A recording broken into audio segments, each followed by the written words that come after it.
In the Celtic religion, the head was considered to hold an individual's essence or soul. Head hunting was an essential byproduct of Celtic warfare. Normally, an enemy's head was treasured, except in those instances when the enemy was regarded as half-human or bestial. Then the enemy's head was given to the children to use as they thought fit, normally resulting in what we would today call a ball game, from which football and rugby derive.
The history of Indian football is a history of hope, despair, patriotism, despondency, success, and failure. Over the last 200 years, football has evolved from just a game into a symbol of nationalism and social integrity.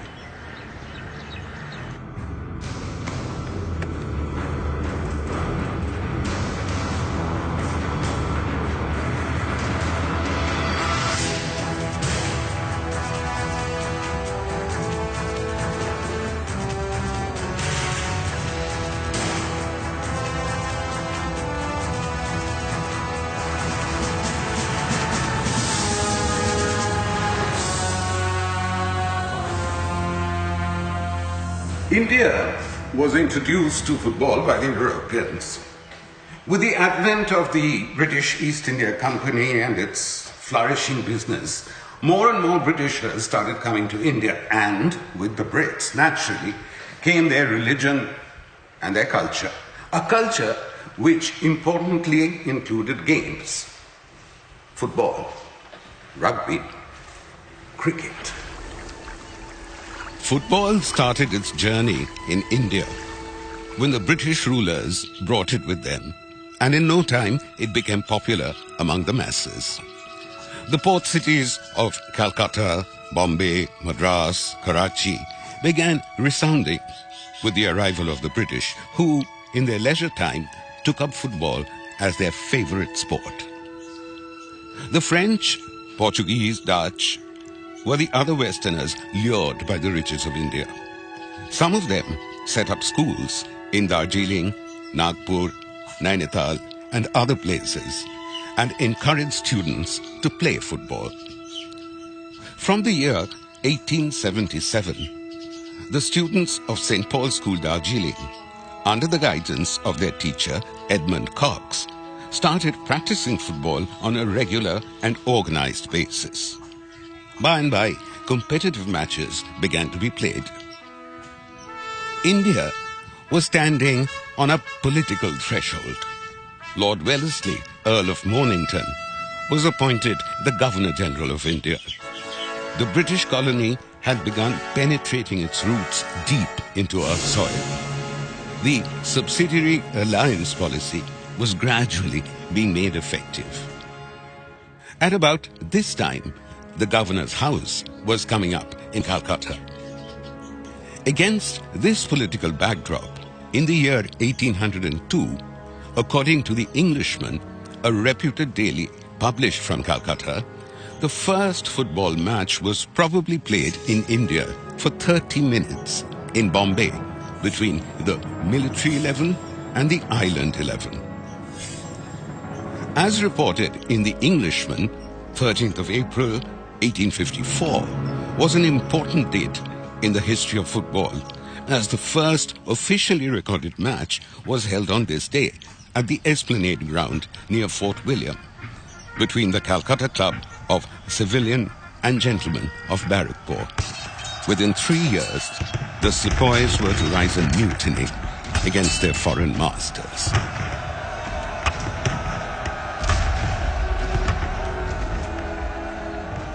(1877). Calcutta, the capital of British India, the most important city in the country. On a summer afternoon, some Englishmen were playing football. One of them kicked the ball so high that it landed at the feet of a young lad who was accompanying his mother down the street. The foreigners saw the boy clutching the ball. They instigated him, saying, "Kick the ball! Kick!" The boy responded immediately.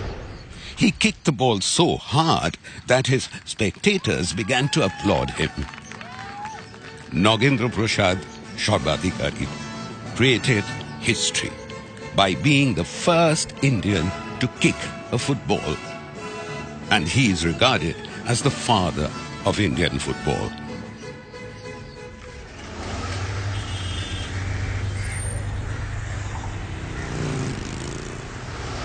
Number 53 Wellington Street, presently Nirmal Chandra Street, a street in Kolkata. It is here that the father of Indian football spent his childhood. Years have rolled by, the ownership of this house has changed hands, and so has its outward looks, but history has left an indelible impression on this house. Nagendra Prasad was a student of Hare School. He, along with his friends, practiced football on the playground of their school. After completing school, Nagendra Prasad joined Presidency College for higher education. Here, he came across professors like J.H. Gilligard and G.A. Stack, who encouraged talented students to diligently play football. The students of La Martiniere, Bishop College, Calcutta Medical College, and Shivpur B College were also very enthusiastic about this game. But Nagendra Prasad and Presidency College outshone the others. The Intercollegiate Championship was won by Presidency continuously from 1904 to 1908. Nagendra Prasad was convinced that in a country and a society as diverse as ours, football could help integrate multilingual, multi-religious, multi-ethnic communities. And also, of course, it developed character, discipline, and health. And these views were heartily reciprocated by all sections of society, irrespective of caste and creed.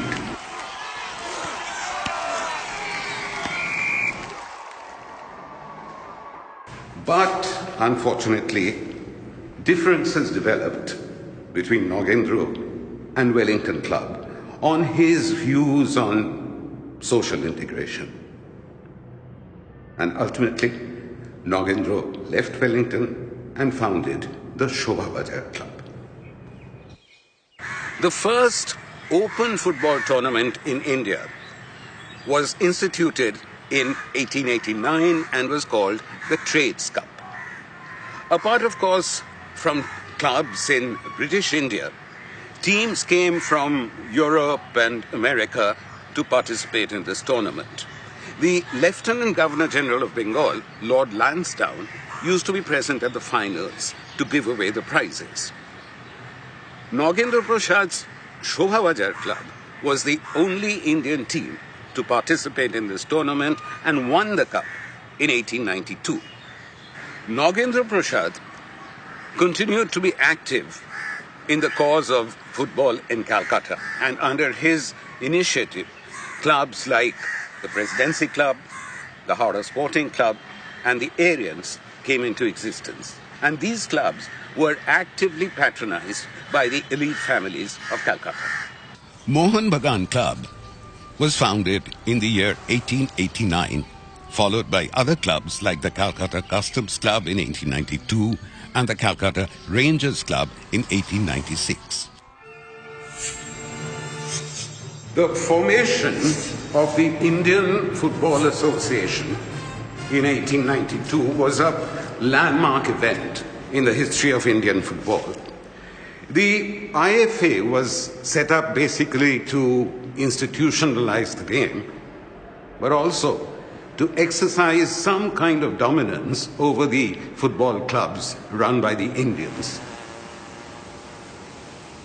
Let us now go across the country, from the east coast to the west. Towards the middle of the 19th century, the youthful exuberance of football was sweeping Goa, which is now a small state on the western coast of India. Football was brought to Goa by an Irish priest, the Reverend F. William Robert Lyons. He had gone to Goa from Karnataka to recuperate his health. The Reverend was so fascinated by Goa that he continued to live there.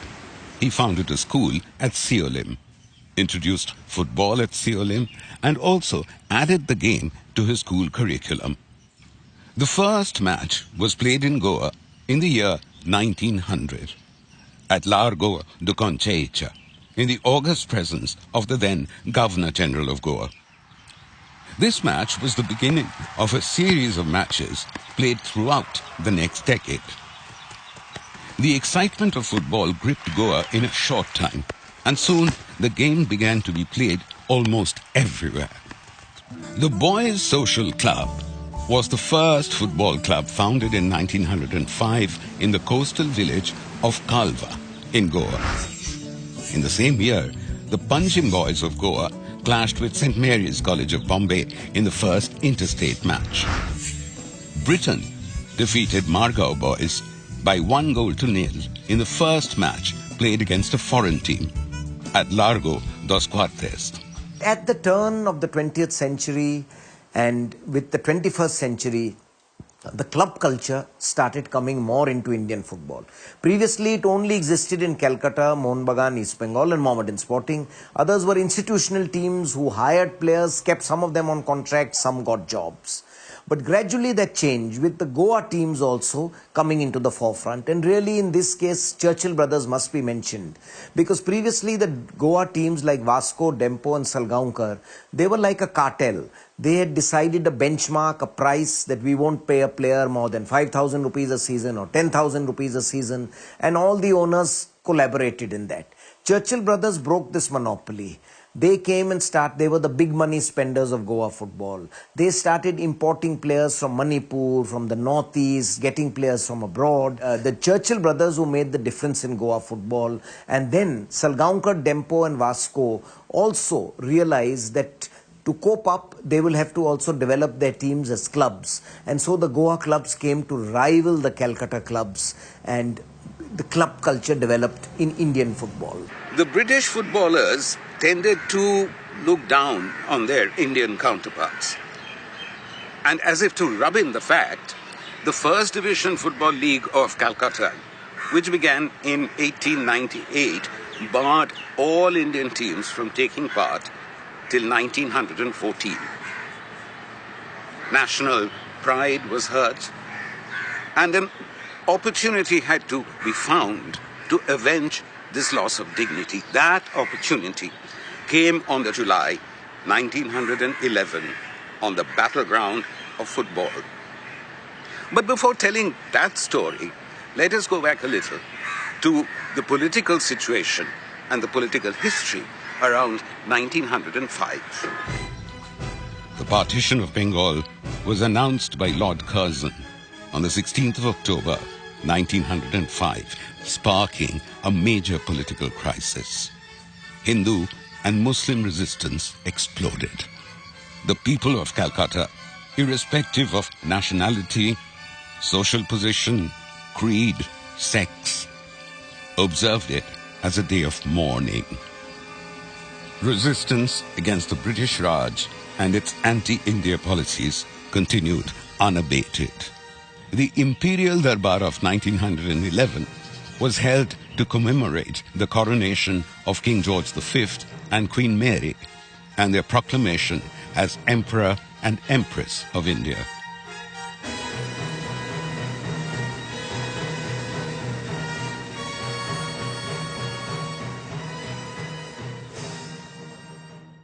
Tagore penned Jano Gano Mano Adhinayaka Jayo He in 1911 at the Calcutta session of the Indian National Congress. 1911, something unprecedented and for the seemingly invincible British, unbelievable happened. A core Bengali team, Mohun Bagan, defeated the mighty East Yorkshire Regiment. This was seen as a victory in the field of sport, of course. But more than that, it was also seen as a triumph of Indian nationalism. Newspapers throughout the world, like the London Daily, the Manchester Guardian, the Singapore Times, and local newspapers like Empire, Weekly Musalman, and Comrade, published the news of the victory of Mohun Bagan, appreciating and complimenting its skill and courage. The Manchester Guardian commented, "The team comprising the Bengalis won the IFA Shield by defeating 3 top military teams." 80,000 Indians will remain witness to this event. Mohun Bagan's performance at the IFA Shield final was something phenomenal. Can I quote one thing? I have listened to our first president of India, the greatest democracy of the world, Dr. Rajendra Prasad. He said in Delhi that he was a student in Presidency College. I'm having my hair grows. He said, "Gentlemen, do you understand? I was as a student in Presidency College. We got the shout goal from Maidan to Presidency College is almost about 4 to 5 kilometer distance. Such was the sound. Such was the sound of the people of India. Such was the voice of Mohun Bagan supporters. And Indians, they did so much." He said that shout, goal came to us. And that kite they have been flying, and in the kite they have been writing Mohun Bagan 2, East York 1. It came flying from there. We have feel thrilled and we have all felt that is that, my dear, that Indian football has reborn again. This is nothing to be surprised at. The team that is physically more fit, has sharp surveillance and intelligence, wins. This convincing and significant victory started to make football extremely popular throughout the length and breadth of the country. Indians could no longer be convinced by the fantasies of the fanatics that football was a good-looking evil which sucked the blood of the players. The monopoly of British and European teams suffered a severe setback at the hands of Indian football. That day, in 1911, an ardent supporter of Mohun Bagan asked the captain of the team, Shibdaj Bahaduri, "The English are defeated and you have raised the Mohun Bagan flag. But when is the Union Jack going to come down?" Bahaduri said, "The day when Mohun Bagan wins the IFA Shield next." And interestingly, it was in 1947 when Mohun Bagan again won the IFA Shield. No account of Indian football can be complete with the story of Mavanan Sporting Club, because it was a club which for the first time completely began to dominate Indian football in the 1930s, when the British teams used to defeat Indians in a long spell. The Mavanan Sporting Club was actually founded in 1887 when its name was Jubilee Club. Its name was changed for thrice: Hamidiya Club, Crescent Club, and finally it came to become Mavanan Sporting Club in 1891. In the first 4 decades of its existence, the club did not do much. But in the early 1930s, when it first time came to play in the first division of Calcutta football, it did something which was unprecedented in Indian football. In 1911, Mohun Bagan Club created history on the football field by defeating the East York Regiment and for the first time lifting the IF Shield. But its feat was not repeated in the next 2 decades. But Mavanan Sporting Club from 1934 continuously for 5 in a row lifted the coveted IFA's First Division Football League. It was complemented by its win in the IFA Shield, Rovers Cup, Durand Cup, which was for the first time a feat achieved by any Indian team. In the meantime, Goan football had experienced rapid progress. But it took another 75 years for the game to develop into a well-organized form. The Goa Football Association was constituted on the 22nd of December 1959. Following this, a visit of the world-famous league team Lisboa e Benfica in 1960 was an extraordinary event for Goa. Our Goan football infrastructure is quite good as compared to many other parts of the country. But we are not satisfied.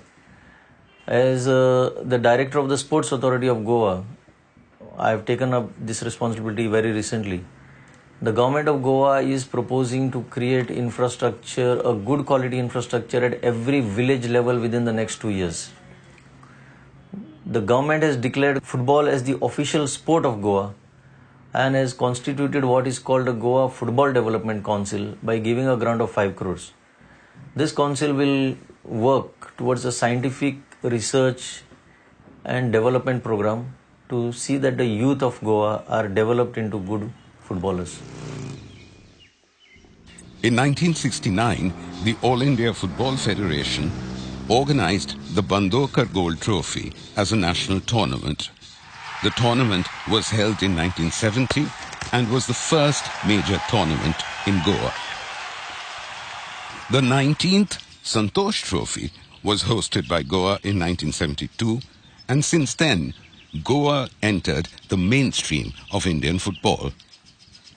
Portuguese rule in Goa came to an end in 1961, and Salgaonkar Sports Club was invited to play in the prestigious Durand Cup in New Delhi. The team was felicitated by Jawaharlal Nehru, the first Prime Minister of independent India. The Dempo Sports Club of Panjim was sponsored by the Dempo Group of Companies. Dempo Sports Club was initially called Bishalin Football Club. When Demp Souza adopted the club in 1967, it came to be known as Dempo Souza Sports Club. Finally, Dempo Souza Sports Club rechristened itself as Dempo Sports Club. Today, Dempo Sports Club figures prominently in the football arena and is a formidable force. The Churchill brothers has been maintaining a high-profile football team for the last 2 decades. Churchill brothers began as Vaska Club in 1988 and was to become Brother Sporting Club after a year. Rovers Cup was the blue ribbon tournament in Bombay, and it was to be eagerly looked forward to. In fact, the Rovers Cup used to be one of the longest tournaments in India, because there would be a pre-Rovers tournament in which teams from Western India would participate, and then the main Rovers tournament would take place at the Cooperage ground. And the Rovers also had a very rich history. Hyderabad Police from 1950 to 54 becoming the first and only team to win the tournament 5 years in a row. No team has done that before. Mohammedan Sporting doing very well in the late 1950s, then East Bengal and Mohun Bagan dominating. The Goa teams came into the forefront when Dempo won the Rovers Cup.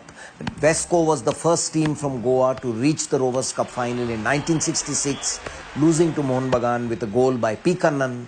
And Goa teams really came into the limelight, Salgaonkar, Dempo and Vasco, by doing well in the Rovers Cup.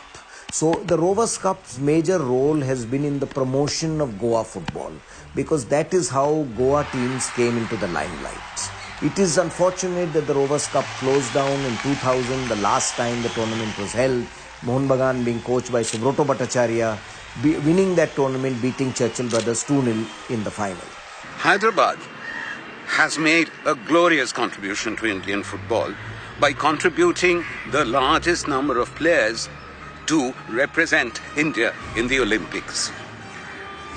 India participated in the Olympics in Helsinki, Melbourne and Rome in 1952, 1956 and 1960.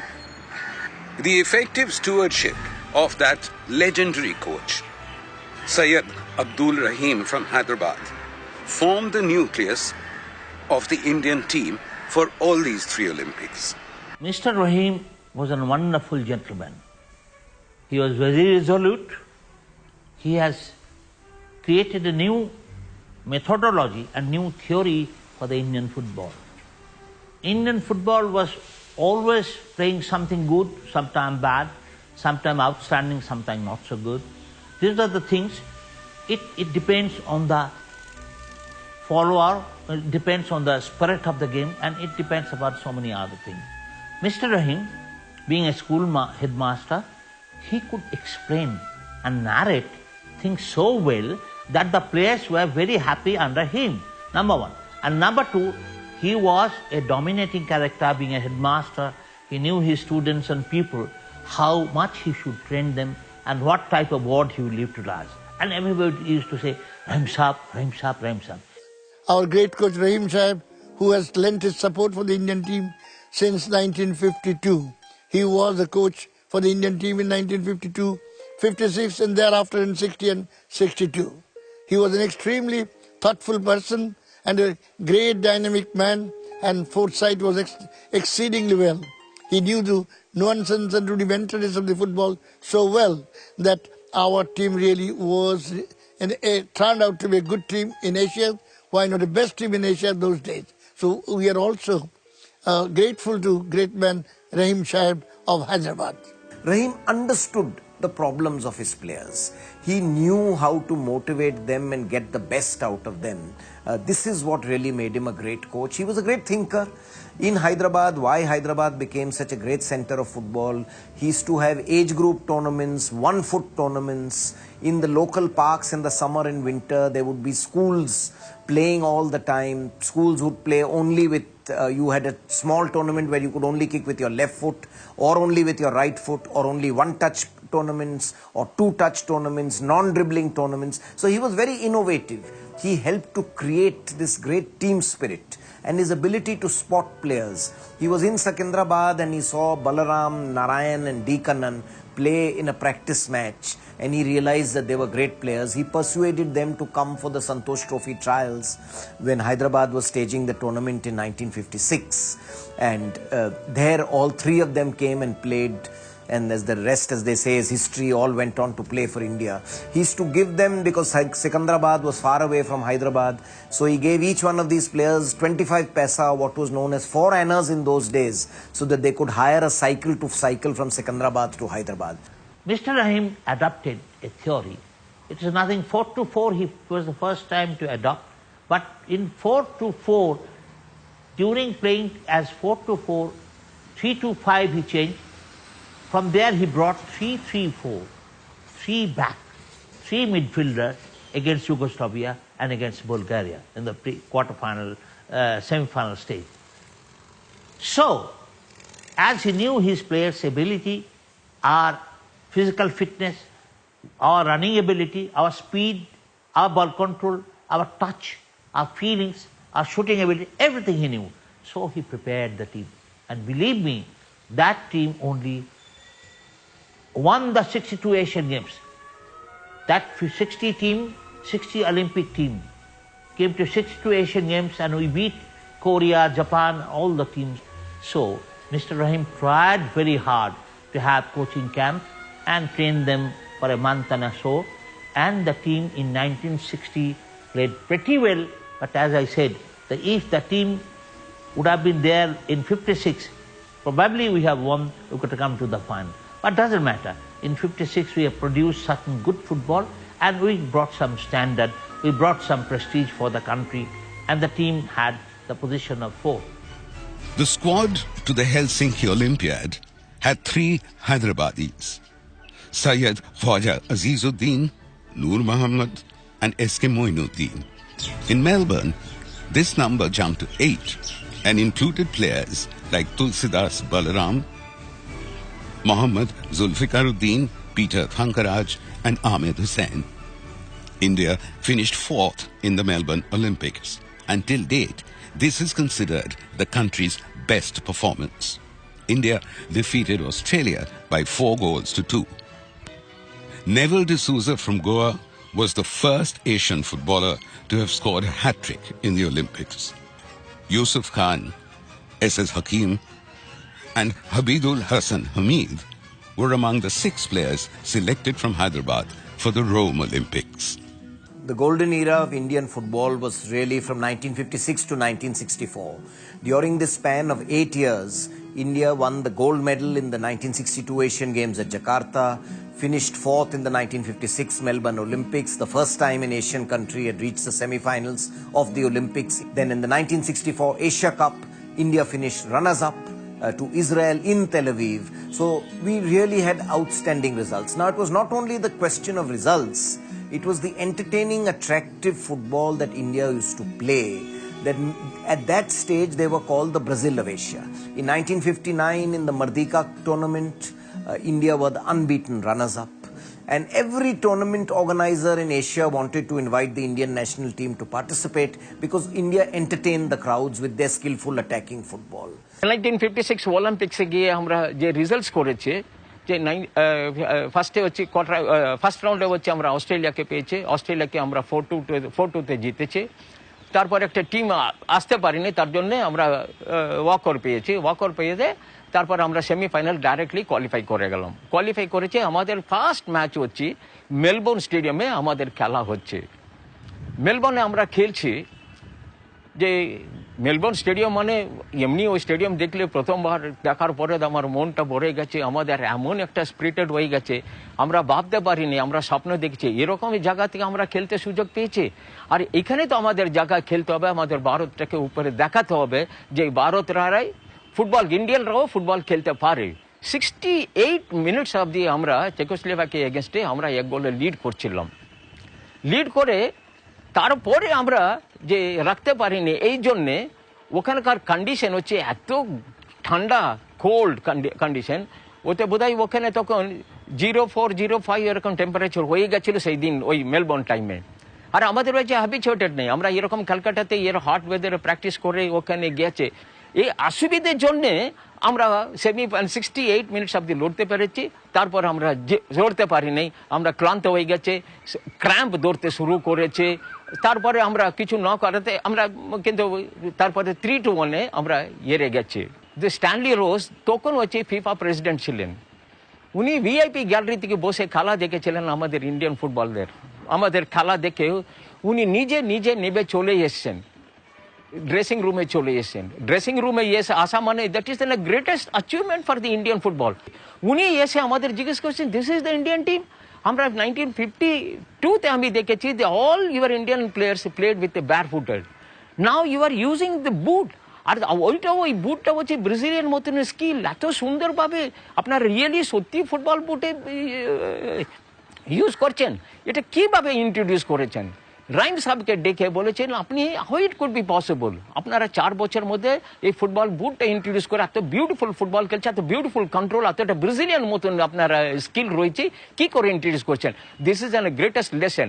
আমরা ফিফাতে আমরাকে ডাকবো, আপনি এখানে এসে lecture দেবেন কিভাবে আপনি যে এটা ইন্ট্রোডিউস করেছেন। ইন 1962তেও সেম আমাদের কোনো পজিশন মানে খাবার দাওয়া কোনো কিছু ছিল না। হায়দ্রাবাদে ট্রেনিং করা হয়েছে যে সিপাহী পুলিশ সিপাহীগুলো যেখানে ব্যারেক্সে শুয়ে থাকে ওই ব্যারেক্সের মধ্যে আমাদের একটা আয়রন কাঠ দিয়ে তার উপরে আমাদের বেডিং নিজে ক্যারি করতে হয়েছে।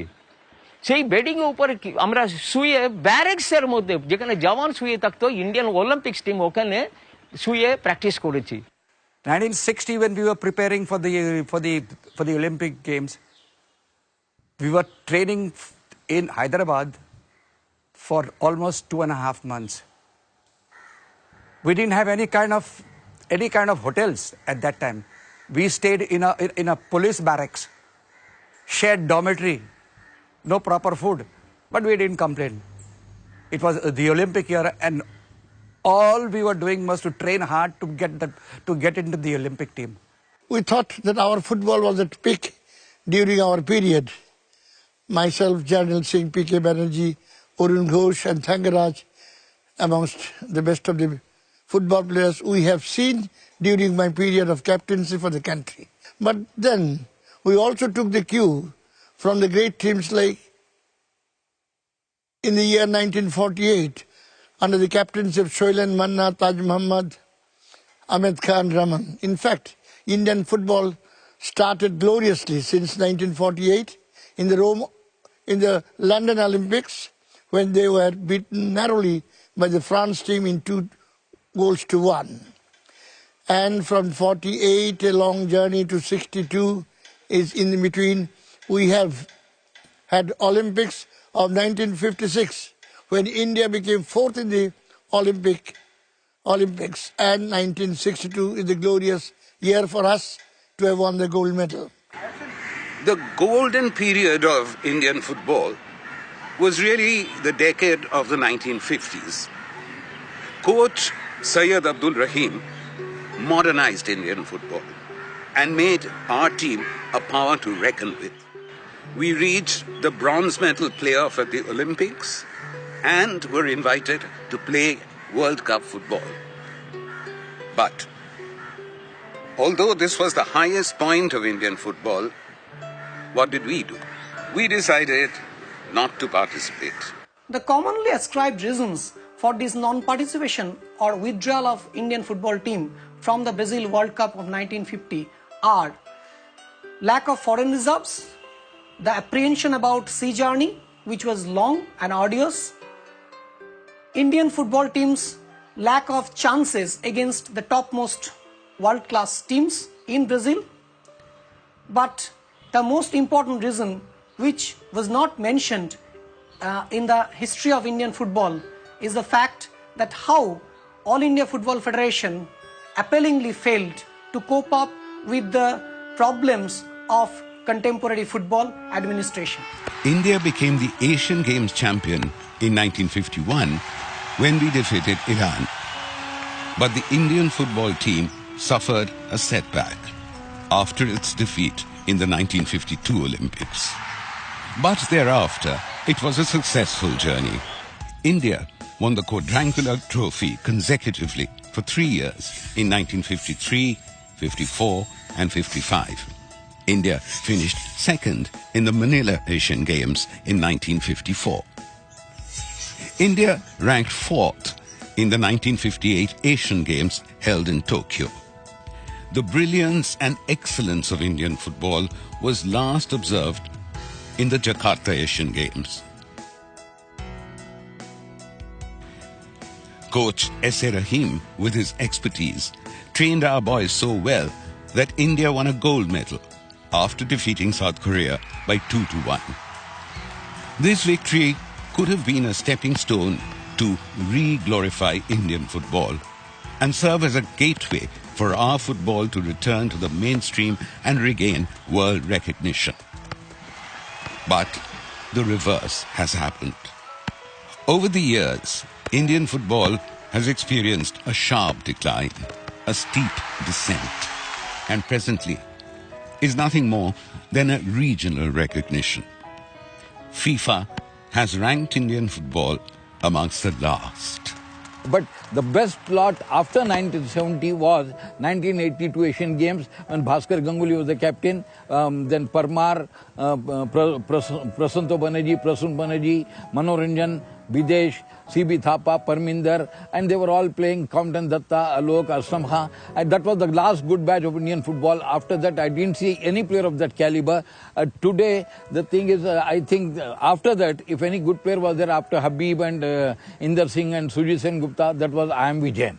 There was an analysis done between 1996 and 1999, the career span of Saurav Ganguly and Bhaichung Bhutia, both starting their international careers round about the same time. In that span of time, Saurav played about over 100 international matches, including one-dayers, in which all were telecast live. Bhaichung Bhutia, in that span of time of 3 to 4 years, barely played 15 to 20 international matches for India, in which barely 3 or 4 would have been, maybe 5 to 6 would have been telecast live. That was really the difference, why cricket went so far ahead of Indian football. Just the publicity wasn't there, the marketing wasn't there. It's actually ironic that despite a flourishing economy and handsome disbursement of funds in the field of sports, Indian football should continue to languish in such a lowly condition.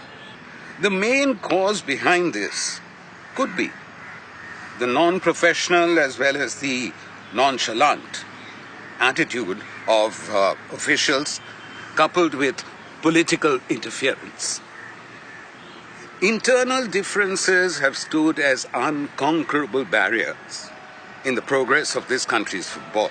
And the result is that Indian football has started experiencing its lowest possible low. The only way a sport can grow is by bringing in professionalism into the game. The lack of it was the reason for the decline of the game. Government should think for the international footballs, how we can go ahead for the internationally. Like when England lose any World Cup matches or international matches, in the parliament the question arises, and a question comes. They question why they lost in it. So that is the interest in Europe and other countries.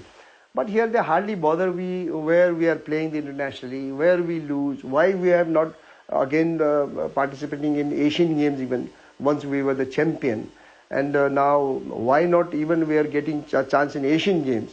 We are playing some small tournaments internationally. So this is, I think, reason that we are so much lacking in international ranking, or standard is so poor internationally. It's not that, I will not say that I think our standard has gone down. The other country has improved. Like other countries like Japan, South Korea, once we beat South Korea, Japan, I still remember in Merdeka. Like today they are playing World Cup. So they are just improving this football in a running way, But we are still thinking that one step of improvement, development, we are still thinking to put that step down for the improvement. That is the problem of our in football. In Hyderabad, which was once a major center of football, the game continued to suffer because it remained an amateur sport. With the advent of satellite television and the increasing popularity of the English Premier League and the UEFA Champions League, interest in watching Indian football has declined among the younger generation. The game is still confined to a few states, Bengal, Goa, Kerala, the northeastern states, and small areas in Mumbai and Delhi. In the last 3 decades, successes have been limited. Since 1960, India has not qualified for the Olympics and never made it to the World Cup finals. The last Asian Games quarter-final appearance was in Delhi in 1982, a bronze medal in the 1970 Bangkok Asian Games, and joint winners with Iran in the Asian Youth Championship in 1974, were the only achievements at the continental level. Lack of international success has led to a decline in media and spectator interest in Indian football. However, we pinned our hopes and continue to do so, on young footballers from northeast India. Baichung Bhutia from Sikkim was a ray of hope in Indian football. Calcutta was and still today is Mecca of Indian football, and if you want to make career in football, Calcutta was the destination those days. It was something like a dream when I got an offer from East Bengal to play, and the main reason obviously coming here and foreseeing was to make a living out of playing football. It's been, there have been obviously some bad moments as well, but on the whole for me it's been a good experience, and I only have good memories from all the 3 clubs I played. I think, as everybody says, we need to have a good infrastructure, youth development, and I think overall structural and system change in Indian football. That is where we lack big time. So unless we don't do that, it becomes very, very difficult, because that's the way you produce good quality players, through youth development and infrastructure. And the system and the structure in Indian football needs to change, because it brings in more professionalism. Whether it's professional people or a politician or a bureaucrat, you need to have a knowledge about the game, how to take the game forward. And I think in India the biggest challenge right now is we don't have that knowledge and ideas to take the game forward, and that's the biggest challenge. The reality is, I think we've got coaches who can become a very, very good coaches, but it's same like footballers. We have players with huge talent and we've got coaches with huge talent, but same with players as well as coaches, that we don't have coaches to be trained properly, because football is changed so much and our coaches need to be trained. It wouldn't be irrelevant to mention the name of Salim Mohammed, who was the first Indian to have got the opportunity of playing club football 60 years ago. And when it comes to football in India, Kolkata is undoubtedly the Mecca. The city is considered the home of football in India. The euphoria of the spectators is unparalleled. Thousands of supporters of East Bengal, Mohun Bagan and the Mohammedan Sporting Club fill up the stadiums whenever these rivals clash.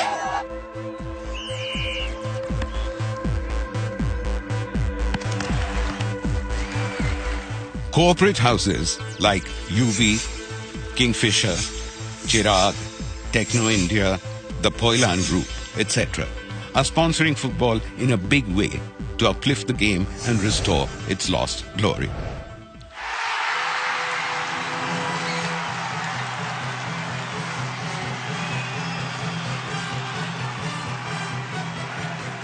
Football greats, from Pelé to Maradona to Lionel Messi, have all graced Kolkata with their presence.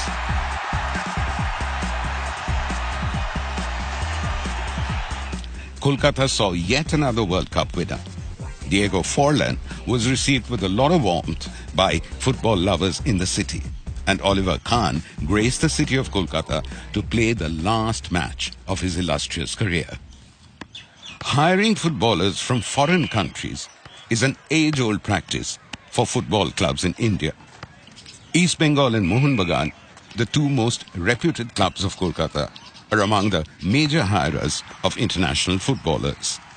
Over the years, skilled and talented international footballers have come to play for Indian football clubs and have entertained the football lovers of the country.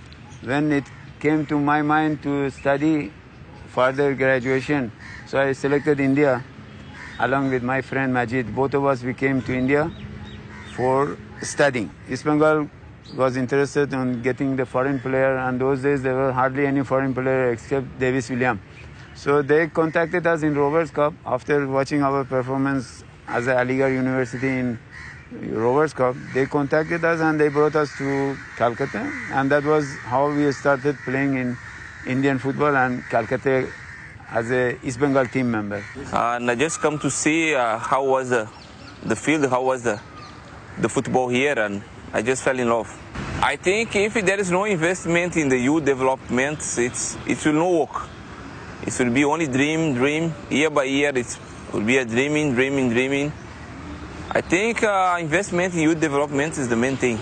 If the full focus will be on that, so I really believe that one day India can be in the level that everyone is dreaming. I've been very happy here, and been playing as a player. been quite successful, and I'm saying really enjoying my time here. Well, I haven't been in India from 1985. I was here from 1985 to 1993, and then I went to live in England. But within that period, I was in India permanently, 85 to 93. It was good, you know. I noticed that there's passion for football, and especially in Calcutta and Goa, and maybe like Kerala, which is enough because those are like countries itself. And it's the same in my country. There's passion for football. Football is the leading sport in my country.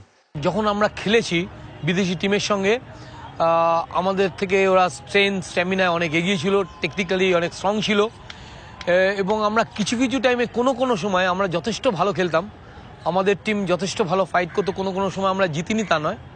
এর কারণগুলো হচ্ছে যে আমাদের যে ফেসিলিটিসগুলো আমরা প্লেয়ারদের দিই সেগুলো ওদের মতন হয় না। যেমনি ওরা স্ট্রেংথ অ্যান্ড স্ট্যামিনাটাকে কন্টিনিউ করতে গেলে যে মানে আমাদের ফেসিলিটিসগুলো দরকার আছে সেগুলো আমাদের ভারতবর্ষের ফুটবলে ছিল না, এবং সেইগুলো আস্তে আস্তে যখন ইমপ্লিমেন্ট হবে তখন আমার মনে হয় যে ভারতবর্ষের ফুটবলাররা আরও ভালো খেলতে পারবে।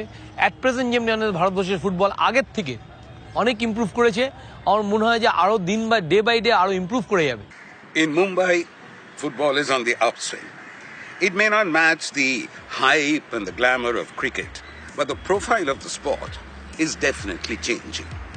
The Santosh Trophy is an annual Indian football tournament which began in 1941 and was the premier football competition in the country before the National Football League. The Santosh Trophy is named after the late Maharaja Sir Monmouthnath Roy Chaudhary of Santosh. The Durand tournament has a great history. The Durand tournament used to initially be played at Simla, the summer capital of the British Raj. It used to be like the Wimbledon of India. The last weeks of September, before the British moved from Simla to Delhi, their winter capital, the Durand tournament used to be held. It used to be held on Anandale, and it used to be an event which had a lot of ceremony and tradition. There would be strawberries and cream, and people would come dressed up. The Durand tournaments were on display in the mall in Simla. It was a great occasion to watch the Durand final.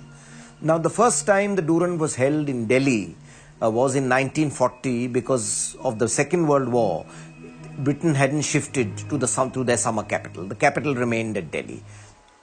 That was a remarkable year that Mohammedan Sporting also reached the final of the Durand tournament. And also what is important is that we had an Indian referee for the first time, Captain Harnam Singh. Now when Harnam Singh reached what was then the Irwin Amphitheatre, packed crowd because Mohammedan Sporting there, 50 to 60,000 people had assembled on the ramparts. There were no really fixed seats except in a small part of the stadium. Trains had come from Aligarh, Bhopal, all over with Mohammedan Sporting supporters. Suryavadi and his cabinet had flown in from Bengal. And the British linesmen, sergeant officers Oliphant and Green, refused to cooperate, this type of non-cooperation movement against an Indian referee. They said, we won't go onto the field with an Indian referee, we don't trust him. The Durand officials tried persuading them, but they remained adamant. Then Lord Linlithgow, who was then the Viceroy of India, came to the stadium. As per tradition, Lord Linlithgow, later on independent India, the President of India would come and give away the trophies. Lord Linlithgow, when appraised of this problem, took prompt action and said, court-martial the officers if they do not cooperate. Realizing that their threats had not worked, both Sergeant officers Oliphant and Green backed down, relented, and then cooperated with Harnam Singh. Harnam Singh later did admit that when they did back down, they gave him full cooperation and they worked as a team. Harnam Singh was so nervous going on to that field that Major Porter, who was in charge of the referees, realized that this man is trembling, there's added pressure, the linesmen may not work with him. So he gave him a cup of cocoa and laced with brandy. because he wanted his nerves to settle down. So Harnam Singh didn't know that brandy had been put in that cup of cocoa. He thought he was just getting a cup of cocoa. But he got that brandy and he relaxed and then went on to the field, and luckily for Indian football, Mohammedan Sporting went and beat the Royal Warwickshire Regiment in that match and became heroes. So the Durand has so many stories like that. The first independent in Durand in independent India in 1950, the legendary Hyderabad City Police against Mohun Bagan. The great Mohun Bagan team captained by Sholyan Manna, leading 2-0. Then Mannada got injured and had to leave the Mohun Bagan goalkeeper got injured, had to leave the field. No substitutes were allowed. And Mohun Bagan had to play one shot, Manna going in goal himself, Hyderabad Police equalizing 2-2. In fact, Laik scoring, the inside right Laik scoring with the last kick of the match. And the supporters were so enthralled, so excited that they invaded the field. And in fact, poor Laik, some people kissed him so enthusiastically that in their excitement and pushing, he was bitten on the cheek. So he couldn't play the replay. Laik missed the replay.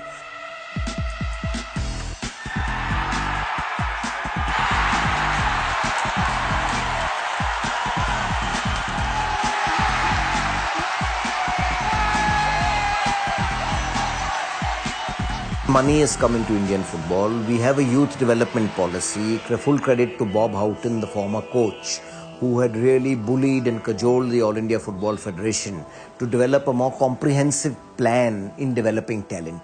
Previously, it used to be haphazard, or used to be sort of a question of good luck, players coming more by chance, and training for the junior teams, junior age group teams used to be just before Asian Championships. Now we have this youth development program where training continues all the time, and with the help of sponsors, Indian youth teams travel abroad. We've had a whole bunch of very talented under 14 players playing for a year in the IMG Academy in Florida, and people like Uttam Rai have really developed in that, scored hat-tricks when he played for the India sub-junior under-16 team in the Asian zonal matches, and helped India reach the Asian Championship final round.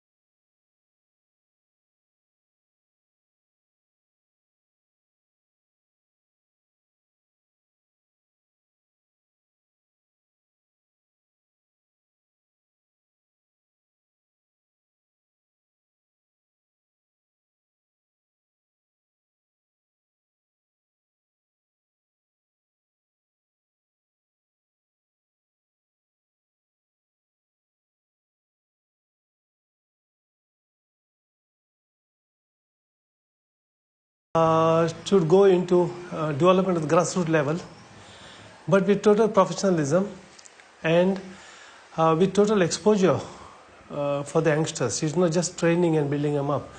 And I would prefer that the development should go through best of the brains. Intelligent people should come in. Intelligent youngsters we have to find out.